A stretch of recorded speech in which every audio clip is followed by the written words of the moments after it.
Ladies and gentlemen, please welcome to the podium your New York State Senator and Chairman of the New York State Senate Committee on Veterans, Homeland Security, and Military Affairs, Senator Grant Wahl.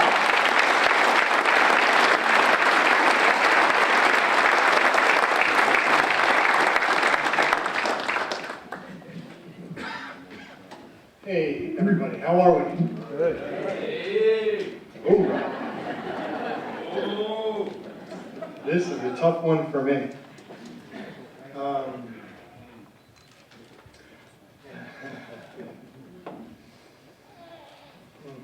You know, well, shit, I don't cry, that's number one.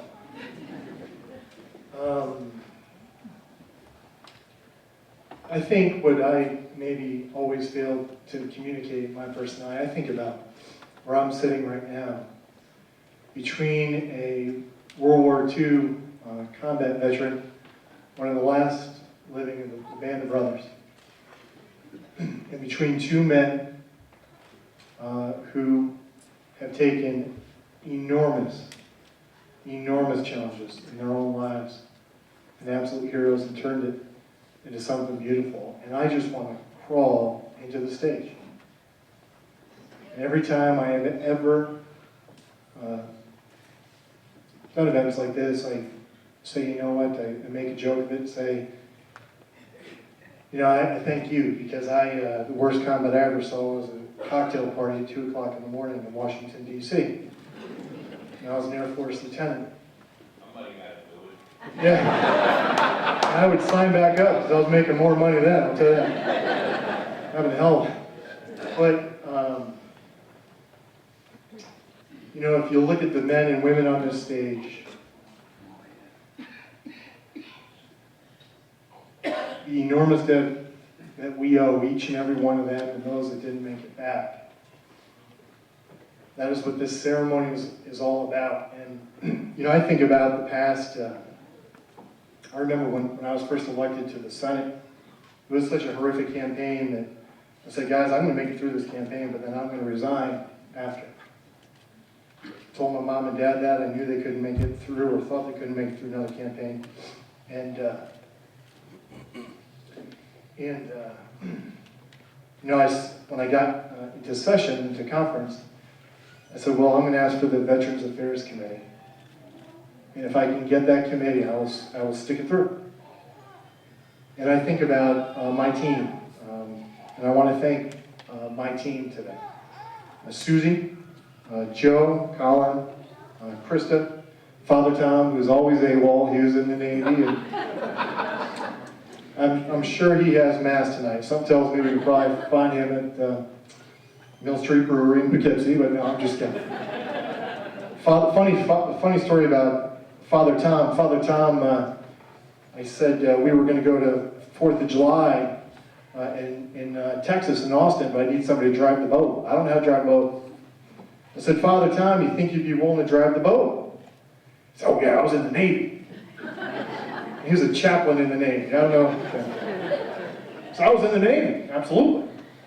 So I said, look, I mean, you can't drink and drive a boat, right? It's 4th of July, it's my favorite holiday, you know I'm gonna have a drink. He said, absolutely, we got it. Now this went on for 6 months. We show up to the dock, Lake Travis in Austin, and we get to the boat, and not even a boat, it's a pontoon boat, and he looked down on his formidable pontoon boat. So I don't know about this. Thank God Susie McDonough was there to drive the boat. But you know, I think about, and I know I want to thank Mary Ann and Susie Rhodes, who's also here, and Mary Ann, who's just an absolute superhero in our office, and Mike and Jordan, I don't know if I think Jordan, and Ashley. And I think of Bobby, who took an idea, Bobby Faris, this concept that we had, and literally day in and day out made sure that this got done, raising nearly $170,000 and leading the transformation that you saw there.